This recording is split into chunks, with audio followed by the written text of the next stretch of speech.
parachá de hoy está poderosísima.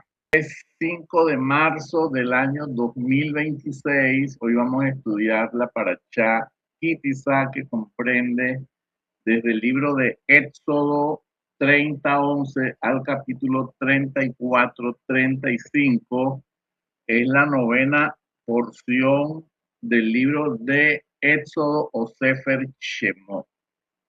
Es un poquito extensa esta parachá, donde Dios le ordena a Moshe que haga un conteo y que cada hombre censado dé medio shekel con el propósito de que no se despierte el Ain Hará, y el Ain Hará se despierta si se hace el conteo directamente sobre las personas. Antes de entrar directamente en la parachá, pues continuamos con energías muy fuertes después del eclipse total de luna. Ese eclipse total de luna es cuando la Tierra se coloca entre el Sol y la Luna. O sea que es una luna llena. Ustedes saben que toda luna llena son energías tensas, y que toda luna llena es como una mujer cuando está de parto.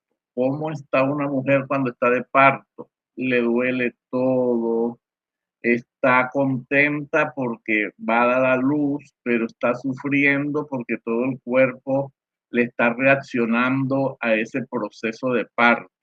O sea que es como que la tierra está en tensión, y vimos en la clase pasada que los aspectos astrológicos de esta luna son muy fuertes, porque hay una conexión entre Urano, Plutón y Saturno. Están formando un triángulo que está anunciando guerra en las naciones. Y también dijimos que los sabios de la Torá, los antiguos sabios de Torá y de Kabbalah, cuando saben que va a haber una luna roja, está anunciando como un mal augurio, pero para este caso no es un mal augurio, porque estamos en el mes de Adar, y en el mes de Adar va a suceder lo contrario a los decretos negativos que estaban establecidos. De un momento a otro todo va a cambiar, sobre todo en la parte judicial, en la parte donde había un decreto médico, un ultimátum de cáncer, y sucedió lo contrario, un ultimátum jurídico de un desalojo de una casa porque perdió la hipoteca, sucedió lo contrario. Y vemos muchos casos de que a última hora se define. Por eso Adar es un mes donde se incrementa la alegría gracias a la fiesta de Purim, pero también es un mes donde vamos a ver muchos milagros. El hecho de que esta luna llena de sangre se haga en el eje Virgo-Piscis. Virgo rige la rutina diaria, el área laboral, la salud. Entonces vamos a ver eventos laborales que no habían sido esperados, y también vamos a ver cambios de rutina. Las personas van a empezar a cambiar hábitos de comida, hábitos de ejercicio, van a empezar a cambiar hábitos en cuanto a su manera de trabajar.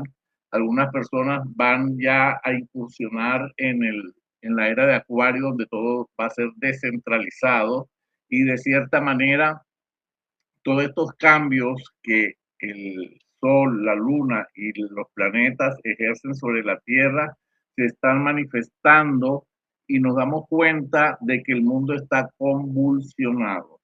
Israel prevalece y prevalecerá porque es la promesa que Dios le ha dado a Israel, pero hay un manto de victoria sobre Israel, sobre todas esas esferas antagónicas que han decretado la muerte. Y así como sucedió en Purim, a última hora la reina Esther y Mardoqueo lograron cambiar los veredictos, y se formó un gran manto de alegría sobre todo el pueblo de Israel, al cual nosotros pertenecemos. Así que todavía se siente el cansancio en el cuerpo, el insomnio, esa zozobra, esa ansiedad en los corazones, de que algo grande viene, pero no lo vemos, pero ya está ahí.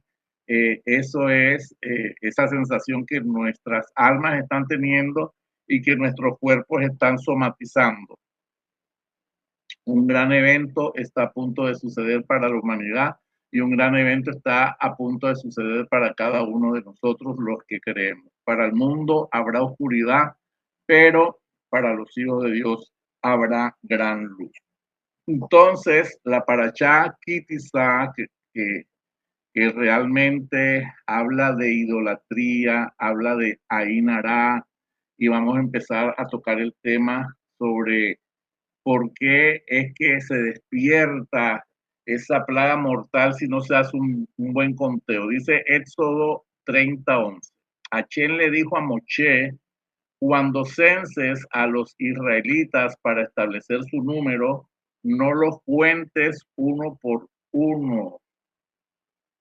Cada uno deberá entregar una moneda como contribución, como rescate de su alma. Así que es una ofrenda de rescate del alma para que no haya ninguna plaga mortal entre ellos. Vemos entonces que aquí hace énfasis en el texto que no se deben contar las personas directamente para que no se despierte el Ain Ara. El Ain Ara es esa fuerza que se transmite del centro del alma hacia afuera. Es una fuerza espiritual que no es buena, es negativa, que se transmite principalmente por la mirada de una persona, o sea, por lo que ve en el día a día. Cuando una persona está cerca de otra, se observa y se mira lo que pasa en el día a día. El Ainara es una fuerza inconsciente, algunas personas lo tienen consciente como el brujo Bilán, que él se tapaba un ojo y con el ojo que sabía que era malo observaba y hacía declaraciones para poder hacer daño a las otras personas. Y cuando el Ainara se transmite con emociones como el celo, como la envidia o como haciendo juicio, con emociones negativas como el resentimiento, como la falta de perdón, como el rechazo, la venganza, y todo eso a causa de los logros y el éxito o la belleza o la felicidad de otras personas. Algunas personas lo hacen inconsciente, otras personas lo hacen conscientemente. Este es uno de los casos. Bueno, la Torah en esta porción nos está enseñando que se despierta cuando se cuenta directamente a las personas. O sea que cuando nosotros estamos haciendo un evento, una fiesta, no debemos decir viene fulanito, perengeno, sutanejo, sino hay una silla para cada una de estas personas y, o sea, o se usa un código como está enseñándonos la Torah hoy que por medio shekel se levantaba la cabeza de la persona.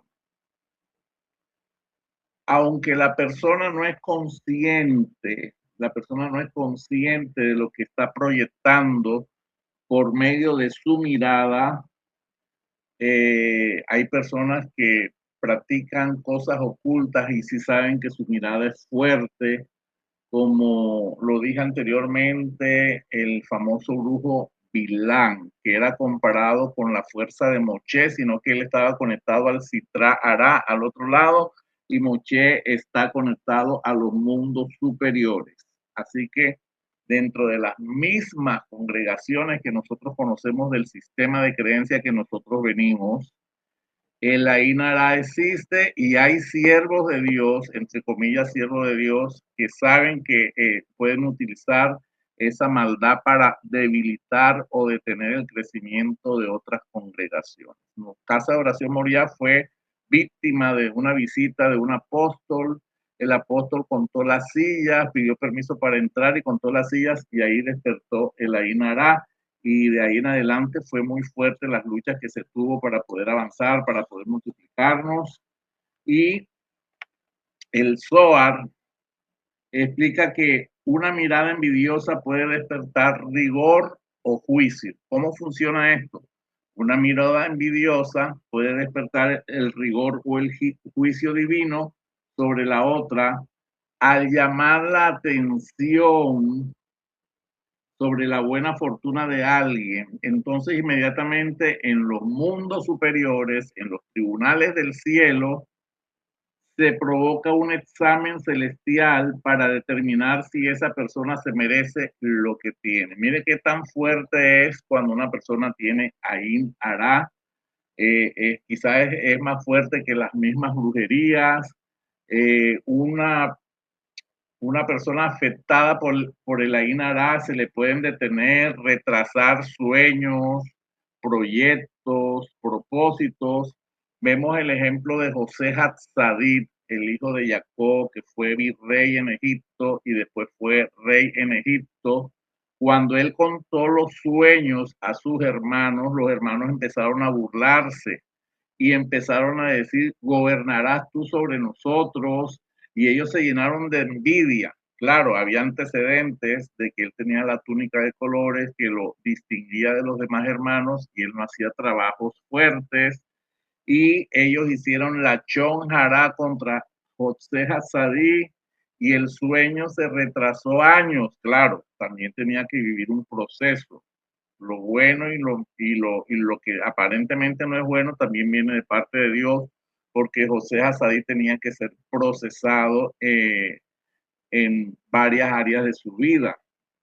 Y esto, cuando él le cuenta el sueño a sus hermanos, a sabienda de que sus hermanos no le tenían una buena intención y le tenían envidia y le tenían rabia, eh, el cumplimiento de esa visión de que las espigas se postraban delante de él y él brillaba como un sol, se cumplió, porque cuando Dios tiene un propósito con una persona se cumple, así haya oposición.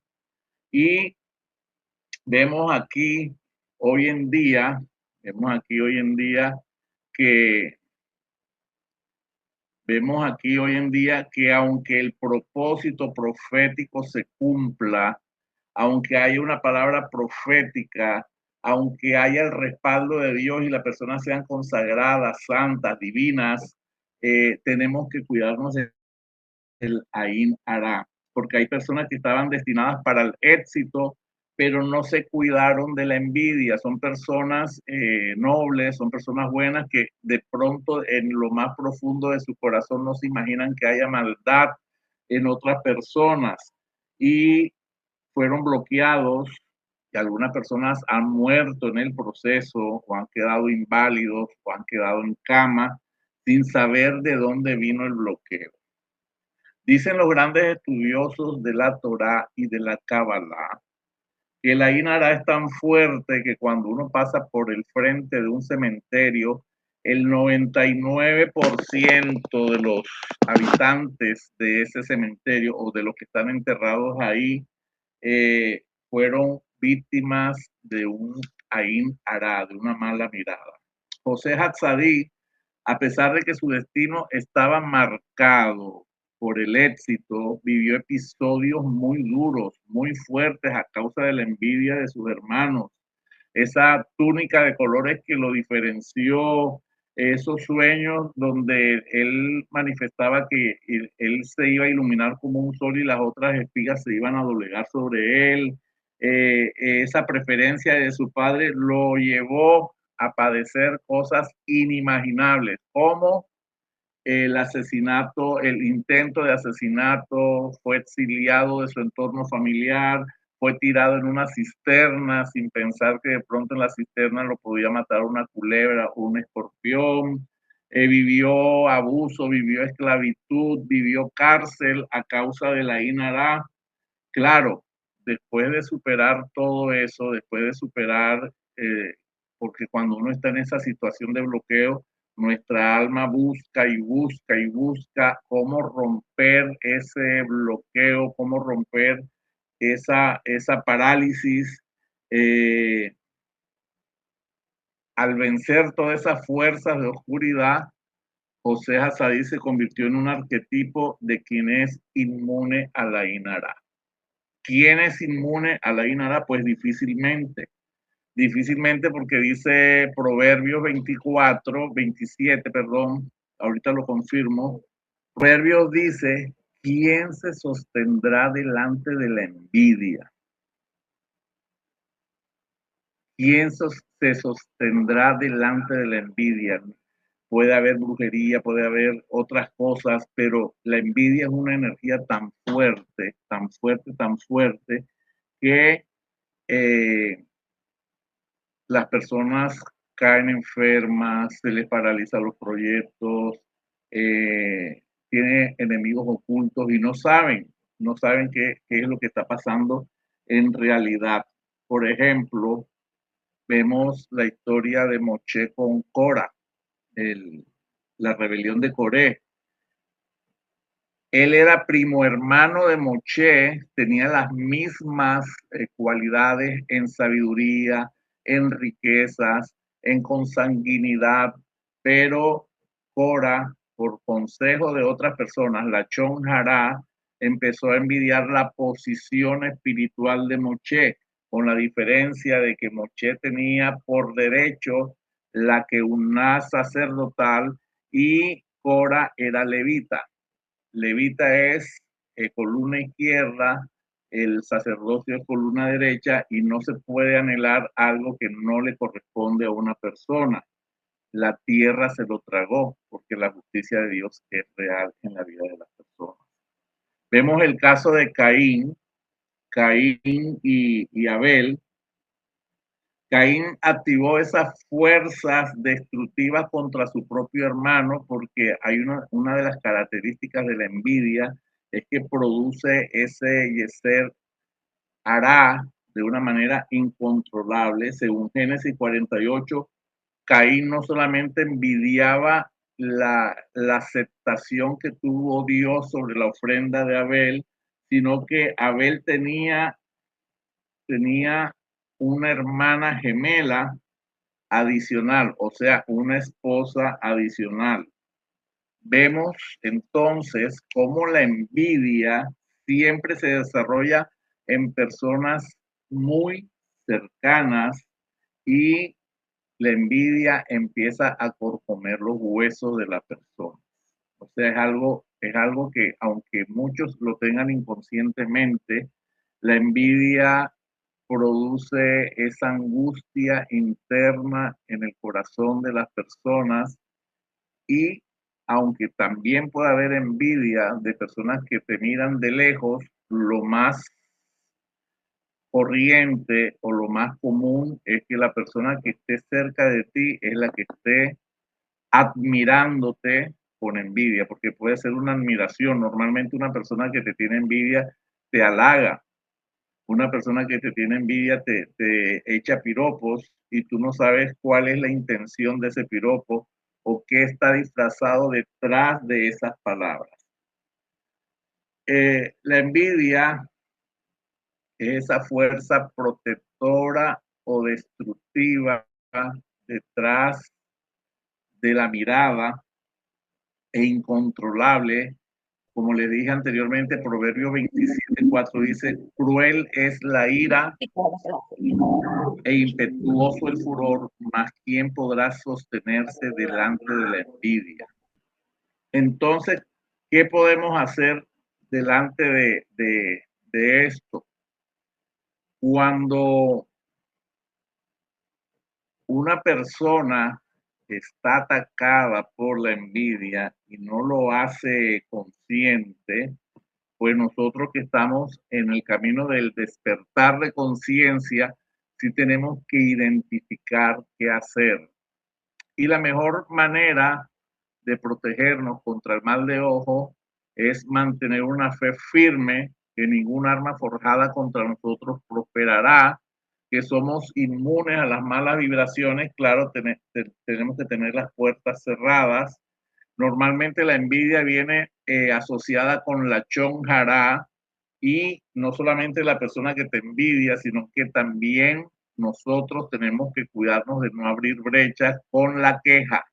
Una persona que se queja es una persona que está dudando, que no sabe el propósito que Dios tiene para sí misma y la queja abre brechas profundas. También una de las maneras de tener un antídoto contra la envidia es mantener un corazón sano, no guardar resentimientos no albergar odio ni rencor contra las otras personas y estar atento que nosotros mismos no lancemos palabras y miradas envidiosas contra otra persona.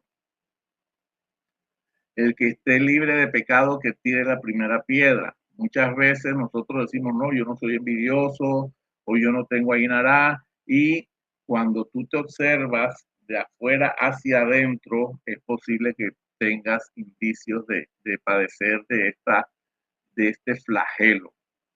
4, valora las cosas que Dios te da y agradece constantemente. La gratitud es una llave y es una llave que abre puertas gigantes, pero también al agradecer no tienes tiempo de estar envidiando a nadie. 5, cuando una persona trata de llamar la atención más allá de lo debido, está despertando el Ainará. Hay personas que tienen las redes sociales y si van para el baño, lo publican. Si van para la cocina, lo publican. Si van para el inodoro, lo publican. Todo lo manifiestan a las redes sociales. Yo sí estoy de acuerdo en que ahora el mundo, una de las maneras de comunicarse es por las redes sociales, pero tenemos que ser sabios. Y si haces un comentario al final de lo que estás publicando, puedes colocar Baruch Hashem. ¿Por qué? Porque Baruch Hashem es un sello de protección. La humildad es lo que nos permite mantener armonía y nos permite mantener un equilibrio. El equilibrio, siempre escuchando lo que decimos, cómo lo decimos, en qué tono lo decimos para poder evitar que se despierte el Ainará. También el Shabbat es una protección. Quien guarda Shabbat, el Shabbat lo protege. Eso está en el Tratado de Shabbat 119a en el Talmud. También hay piedras que captan las energías, por ejemplo, la piedra de Onís que está representada en, en las hombreras del vestido del sumo sacerdote, sirven para absorber la envidia. La piedra de jaspe, que es la piedra de la tribu de Benjamín, y las esmeraldas también absorben las energías de la envidia. ¿Qué también se puede hacer para una persona que sabe que siempre despierta la envidia? Porque yo siento que hay personas que dicen, no, hombre, a mí siempre en el colegio, desde que yo era pequeño, sabía que mis amigos me envidiaban por mi ropa, por mi manera de hablar, por mi familia. Se puede despertar el Ain Ara. Entonces, ¿qué podemos hacer? La meditación Aleph, Lame, Dale. Poderosa meditación. Al final de la clase lo vamos a hacer. También podemos usar herramientas como el hilo rojo, activarlo con la oración Ven por A. Es tiene un nivel muy alto de seguridad, de secreto, el hilo rojo. Hacer una ofrenda con este propósito, liberarse de esa influencia. O sea, yo, como inicia la paracha que se daba medio shekel para evitar la peste y la catástrofe, así también para rescatar el alma, así también nosotros podemos rescatar el alma de una mala influencia de Ainara. También cuando tienes un hijo, una hija que es muy estudioso, que es muy bonito, que es muy bonita, o estás haciendo algo muy lindo, estás construyendo tu casa como tú lo soñaste y le estás comentando a un amigo, le estoy diciendo, mira, mi hija se ganó el premio a la más estudiosa en la universidad y terminas diciendo, Baruch Hashem, bendito sea el nombre de Dios. Otra manera de protegerse es no contar los proyectos y sueños a personas que no sean maduras o que tú sepas que te tienen envidia o que tú sepas que tú no le tienes confianza. No se pueden contar las cosas a todas las personas, ni permitir que una persona que no tenga sabiduría interprete tu sueño, porque dicen los sabios de la Kabbalah que la interpretación del sueño es la que le va a dar destino al sueño. Entonces no cualquiera puede interpretar tu sueño. Otra manera de evitar el Ain Ara es no ir al cementerio desprevenido, sin cobertura, sin estar consciente de que vas a un terreno minado, porque en el cementerio están todas esas fuerzas oscuras de las almas desencarnadas por todas las chispas de vida que se han derramado. Esas energías toman los ojos de las mujeres en los cementerios y lanzan a Inara hacia los hombres. Así que cuando se va al cementerio hay que ir protegido, consciente de que vamos a un campo de batalla. 17, no contar a las personas directamente. Ya sabemos que tenemos que utilizar técnicas para no contar directamente a las personas. 18, hacer salmos, Salmo 91, Salmo 31, Salmo 121, Salmo 59, Salmo 35. Y otra de las segulas más poderosas es el estudio del Zohar, específicamente la Parashá Pinjas, y el uso de la Hansa también es una poderosa célula.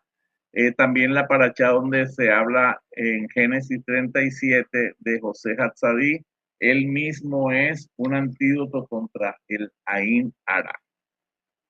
Entonces, al final vamos a hacer la meditación para contrarrestar esa envidia. Muchas personas sienten que se detuvieron, que iban creciendo y se pararon a causa de, no saben si fue brujería, no saben si fue una palabra de maldición, no saben si fue envidia, pero hoy es el día en que nos vamos a desbloquear de esa fuerza. Van a sentir un frío que sale de sus pies. Yo pienso que hay algunas personas que ya se están liberando porque lo estoy sintiendo, está saliendo un frío de todo su cuerpo. Y también hay que estar presentes y conscientes siempre de mantener un corazón humilde sin llamar la atención más allá de lo que se debe hacer. Siempre debemos tener un perfil equilibrado, ni con una autoestima baja, ni con un ego alto. Así que esta es la enseñanza que nos deja la paracha de hoy. Otro de los puntos importantes de la paracha es el pecado del becerro de oro. Israel, después de salir de Egipto, sufrió una transformación. ¿Cuál fue la transformación? Ellos ya se estaban acostumbrando a los actos culturales de Egipto, se estaban acostumbrando a las festividades de ellos. Recuerden que Egipto era un país pluriidolátrico. Tenían un dios para cada día, un dios para cada cosa. Y cuando salen después de las plagas de Egipto, ellos atraviesan el Mar Rojo, y el atravesar el Mar Rojo, el pasar por abajo del Mar Rojo, es como si hubieran hecho un mikveh, una limpieza.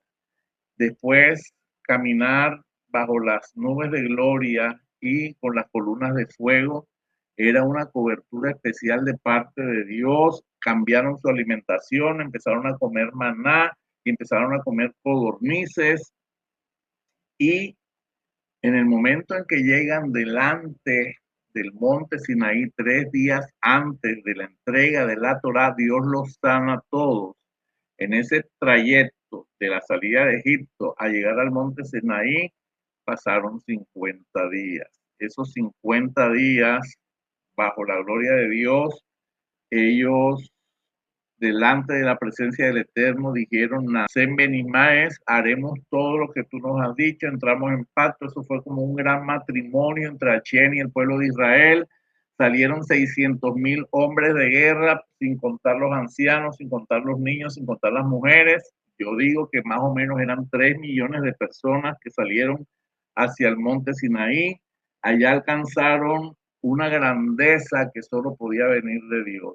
La grandeza del Eterno es la inmortalidad. Israel quedó tan puro, tan limpio, que el ángel de la muerte ya no tenía poder sobre ellos.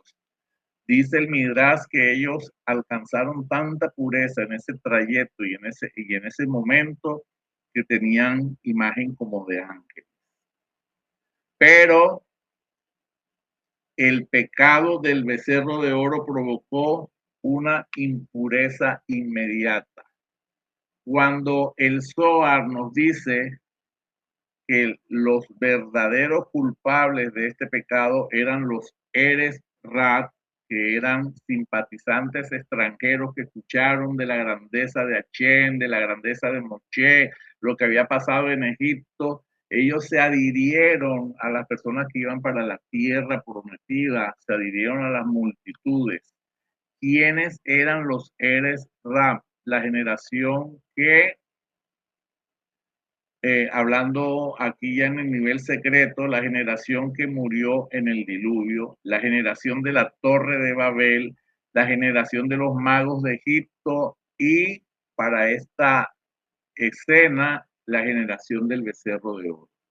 Ellos fueron los principales instigadores al ver que Moshe no descendía del monte Sinaí el 16 de Tamú, armaron su alboroto. Se fueron delante de Aarón, de Ur y de los 70 ancianos de Israel y aprovecharon la demora de Moshe para hacer su revuelta y querían cambiar su estatus. Claro, ellos no tenían la formación de los hijos de Israel, ellos eran personas egipcias que tenían sus prácticas y de otras naciones y ellos no podían viajar dentro de las nubes de gloria, ellos viajaban por fuera de las nubes de gloria y ellos al ver que Moshe no les permitía viajar dentro de las nubes de gloria, presionaron a Aarón y presionaron a los ancianos para que hubiera un nuevo liderazgo y por medio de ese nuevo liderazgo cambiar su estatus. Ellos no ellos apelaron ante la autoridad delegada que era Aarón y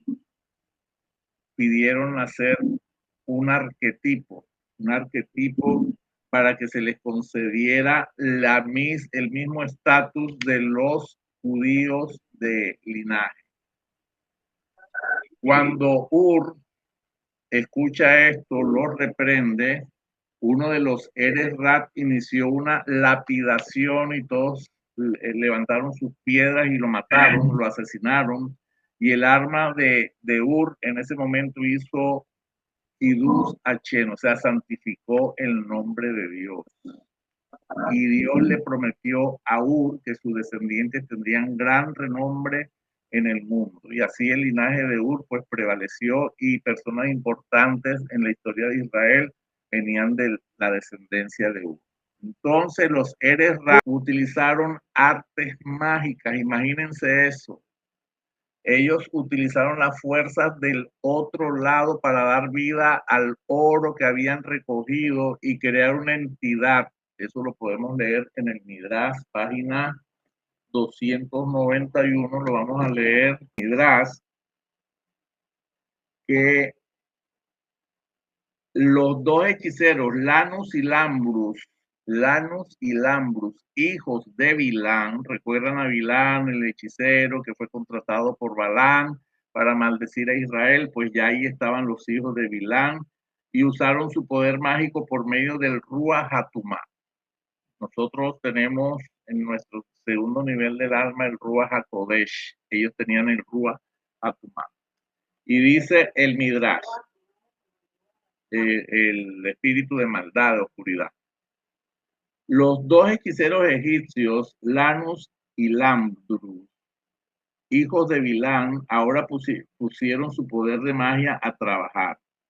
Uno de ellos tomó 2 tercios de oro y el otro tomó el tercio restante por medio del Ruach Hatumá y fueron capaces de atraer el resplandor de la imagen del buey de la Merkabá, de la carroza celestial, hacia ellos. Otro hombre, Mijá, quien como un niño pequeño había sido cementado dentro de un muro egipcio y fue salvado por Moshe, ayudó lanzando dentro del fuego una tabla conteniendo la descripción. Ale Shor, emerge buey. Esta era la precisa tabla que Moshe había lanzado dentro del río Nilo para hacer subir el ataúd de Yosef. Posteriormente, un becerro vivo emergió del fuego, gimiendo y moviéndose alrededor, Hashem le dio al Satán permiso para tentar al pueblo de Israel. Miren qué tremendo. Hay gente que se sorprende porque hay personas que están conectadas al otro lado y profetizan y tienen visiones y hacen señales y hacen prodigios. Pues miren que esto ocurría desde antes. El otro lado también, como es arriba es abajo, así también hacen manifestaciones, pero nosotros tenemos el discernimiento, tenemos el Espíritu de Dios en cada uno de nosotros que nos permite discernir qué está bien y qué está mal, qué es de Dios y qué no es de Dios. Así que tenemos que tener mucho cuidado con eso. Los Eres Rab, después de que este becerro de oro empezó a manifestarse, gritaban al pueblo de Israel diciéndole, este es tu Dios. Al día siguiente ellos empezaron a hacer los bacanales, se levantaron a beber y en su estado de ebriedad alabaron al becerro de oro y le presentaron ofrendas del maná que cayó ese día, de tal modo que la presencia divina se apartó. Y eso es lo más duro que le pudo haber pasado a Israel en ese momento, es que las nubes de gloria desaparecieron, la columna de fuego desapareció, el respaldo de Dios se quitó y la inmortalidad que habían alcanzado también se fue. Los Eres Ra manipularon para que los primogénitos de Israel ofrecieran ofrendas al becerro y a causa de ese pecado ya los primogénitos de cada tribu no iban a servir al Eterno, sino que fueron delegados los de las tribus de Leví.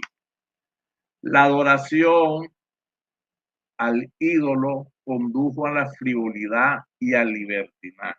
¿Y hace cuántos años sucedió eso? Pues ahora todavía vemos que hay personas que van detrás de los ídolos con frivolidad y libertinaje, porque en cada fiesta patronal hacen fiestas y dentro de las fiestas hay borracheras, hay asesinatos, hay incendios.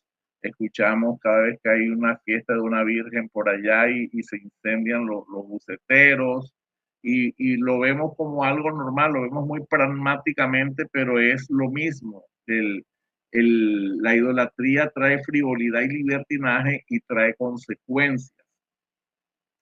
A pesar de que todo fue causado por los Eres Rab, el veredicto cayó sobre todo Israel porque los israelitas no fueron firmes al oponerse a lo que estaban haciendo los Eres Rab y fueron despojados de la protección divina, perdieron todos los privilegios adquiridos en Matan Torah. Matan Torah fue como el matrimonio realizado entre Israel y la divinidad.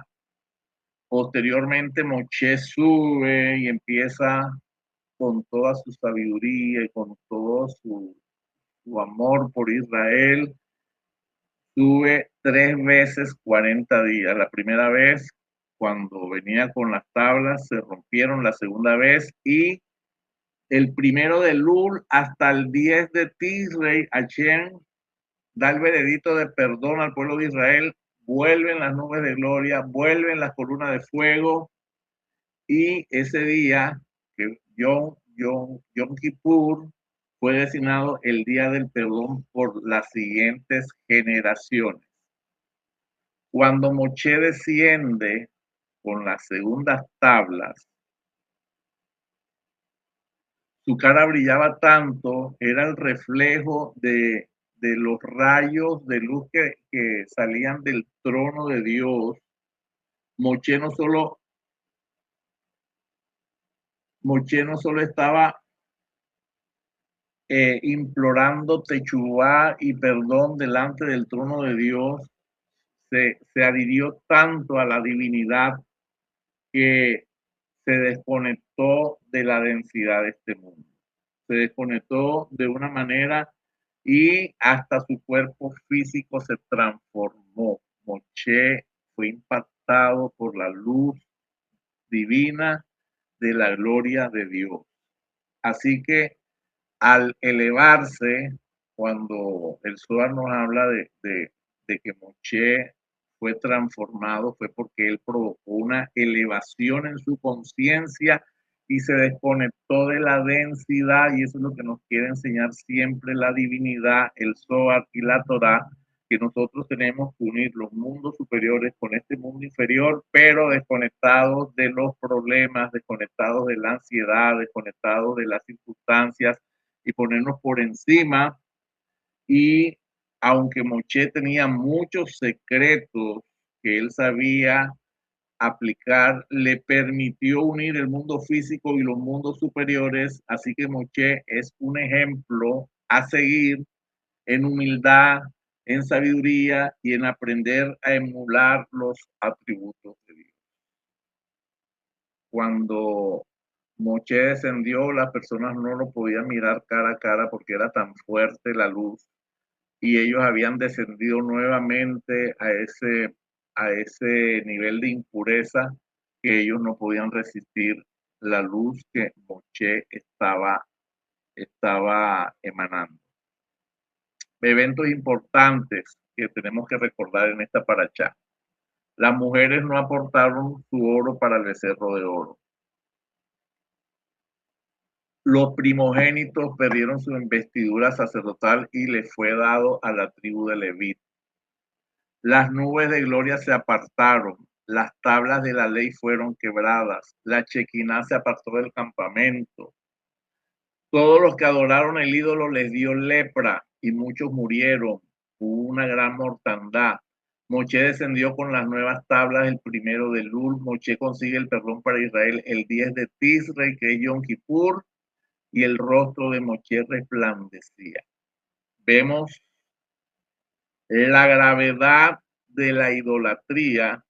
Yo quiero que usted examine si todavía en el corazón hay idolatría, porque muchas veces pensamos que porque aún estando con un pie en la idolatría sientes manifestaciones o sientes dones, eso es inherente a tu ser luz. Pero hay consecuencias cuando hay idolatría en el corazón.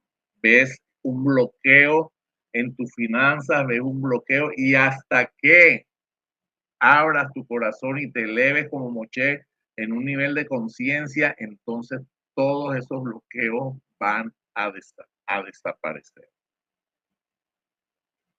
Hay que recordar siempre el segundo mandamiento que dice: no te harás imagen ni ninguna semejanza de lo que está arriba en el cielo, ni abajo en la tierra, ni en las aguas, ni debajo de la tierra.